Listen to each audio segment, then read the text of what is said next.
Как известно, 2 ноября 2023 года Мадумарова с данной больницы перевели обратно в СИЗО ГКМБ. Вчера же коллега Богданова оставила запрос в больнице о том, чтобы выдали выписку. Дело в том, что выписку сразу на руки Адахану Кимсанбаевичу не выдали, и мы не знали, какие рекомендации, какое заключение консилиума врачей. Тем самым возникали вопросы, на основании каких документов вообще Мадумаров был вывезен обратно в СИЗО ГКМБ, если ему на руки не была выдана выписка из данной больницы.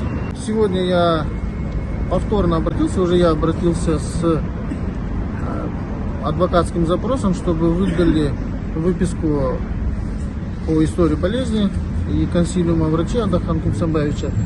Сейчас только что мне выдали, выписку. И согласно этой выписке рекомендуются выданные рекомендации. Полностью все расшифровывать не буду, но скажу одно, то что по рекомендациям, эти рекомендации невозможно выполнять в условиях содержания СИЗО ГКМБ. Как все знаете, что у Адахану Кимсанбаевича уже всем известно, что он болеет, и у него имеется 2 вида тяжких заболеваний, которые запрещают ему содержаться под стражей. Также у него расположен кардиостимулятор, который стимулирует работу сердца.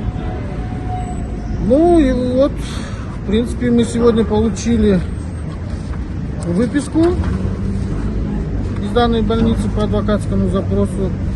И далее уже расшифровывая, мы будем писать, видимо, ходатайство. Но сразу скажу то, что по рекомендациям врачей, которые здесь прописаны, эти рекомендации в условиях содержания СИЗО, еще раз повторюсь, выполнять невозможно. А также еще раз хочу отметить, что сам Адахану Кимсанбаевич Мадумаров на состояние здоровья не жалуется, об этом он ни нам не говорит. Но то, что из имеющихся исходных данных по медицинским документам, тут и так ребенку даже понятно, что у Адахану Кимсанбаевича имеются проблемы со здоровьем. И